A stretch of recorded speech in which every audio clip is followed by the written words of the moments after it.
బులెటిన్లో మరో breaking news చూస్తున్నాం. కాళేశ్వరంపై విచారణ తుది దశకు చేరుకుంటుంది. ఇన్నాళ్లు అధికారులు, నిర్మాణ సంస్థల ప్రతినిధులను ప్రశ్నించిన జస్టిస్ పీసీ ఘోష్ కమిషన్ ఇటీవలే మాజీ మంత్రులను విచారించింది. నేడు మాజీ ముఖ్యమంత్రి కేసీఆర్ను క్రాస్ ఎగ్జామినేషన్ చేయనుంది. బొర్కుల రామకృష్ణారావు భవన్లో ఉదయం 11:30 ఈ విచారణ ప్రారంభం కానుంది. మేడిగడ్డ బ్యారేజ్ కుంగడం, అన్నారం, సొందిళ్ల బ్యారేజ్లకు సిపిజి నేపథ్యంలో గత ఏడాది మార్చిలో సుప్రీంకోర్టు మాజీ న్యాయమూర్తి జస్టిస్ పీసీ ఘోష్తో ప్రభుత్వం న్యాయ విచారణ కమిషన్ను ఏర్పాటు చేసింది.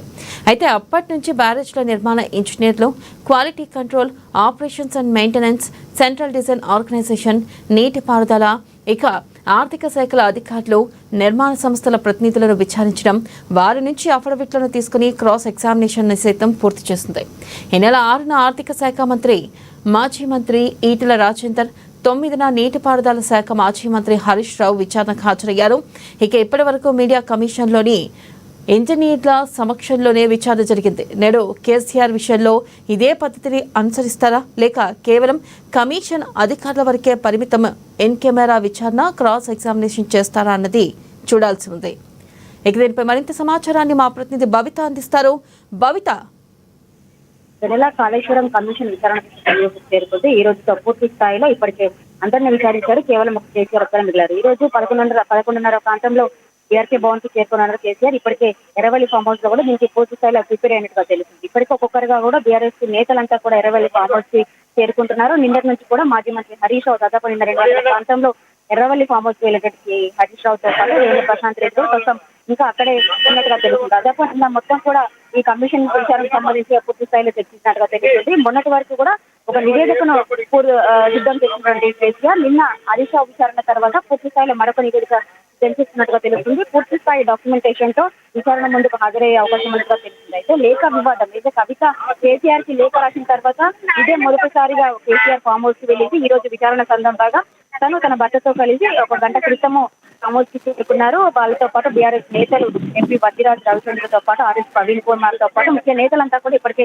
ఫామ్ హౌస్ చేరుకున్నట్టుగా తెలుస్తుంది. అయితే ఫామ్ హౌస్ దగ్గర కూడా పూర్తి స్థాయిలో బీఆర్ఎస్ కార్యకర్తలు చేరుకుంటున్నారు. ప్రభుత్వానికి వ్యతిరేకంగా కూడా నిరసనలు చేసిన సందర్భం అయితే ఉంది. అయితే మరి కాసేపట్లో ఒక 10 to 15 minutes సమయంలో కేసీఆర్ ఫామ్ హౌస్ నుంచి బయలుదేరి నేరుగా ఎర్రవల్లి ఫామ్ హౌస్ నుంచి బయలుదేరి భారీ కాన్వాయ్ తో బీఆర్కే భవన్ కి చేరుకున్నారు. 11:30 ప్రాంతంలో కేసీఆర్ విచారణ ముందు హాజరవుతారు. ఇప్పటికే బీఆర్కే భవన్ లో కూడా కమిషన్ పూర్తి చర్యలు కూడా తీసుకుంది. అయితే మొన్నటి వరకు కూడా విచారణ ప్రతి ఒక్కరిని కూడా ఓపెన్ కోర్ట్ లో విచారించింది. అయితే ఈ రోజు ఓపెన్ కోర్ట్ లో విచారించడానికి కేసీఆర్ ఒప్పుకుంటారా లేదా అని మాత్రం ఒక సస్పెన్స్ కొనసాగుతుంది. ఒకవేళ ఓపెన్ కోర్ట్ లో అనుమతి ఒప్పుకుంటే కనుక కమిషన్ కూడా పూర్తి స్థాయిలో ఓపెన్ కోర్ట్ లోనే ప్రశ్నించే అవకాశం ఉందని తెలుస్తుంది. ఒకవేళ కేసీఆర్ ఒప్పుకోకపోతే ఇంటర్నల్ కెమెరా పెట్టి ప్రశ్నించే అవకాశం అయితే కనబడుతుంది. అయితే ఈ రోజు ఎలా ప్రశ్నించనుంది కమిషన్ అని చెప్పేసి ఒక ఉత్కంఠ నెలకొంది. ఎందుకంటే గతంలో కేసీఆర్ సీఎం గా ఉన్నారు. అంతేకాకుండా కొన్ని సందర్భాల్లో ఆర్థిక శాఖ మంత్రితో పాటు ఇరిగేషన్ శాఖ కూడా కేసీఆర్ దగ్గరనే ఉంది. అయితే ఇన్ని రోజులు విచారించింది ఒకెత్త అయితే ఈ రోజు విచారణ మొత్తం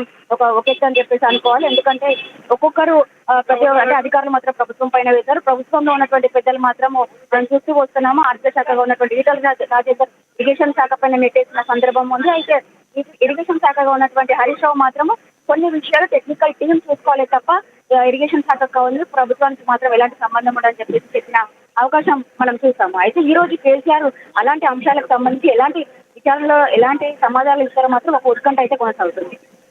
రైట్, థ్యాంక్ యూ భవిత.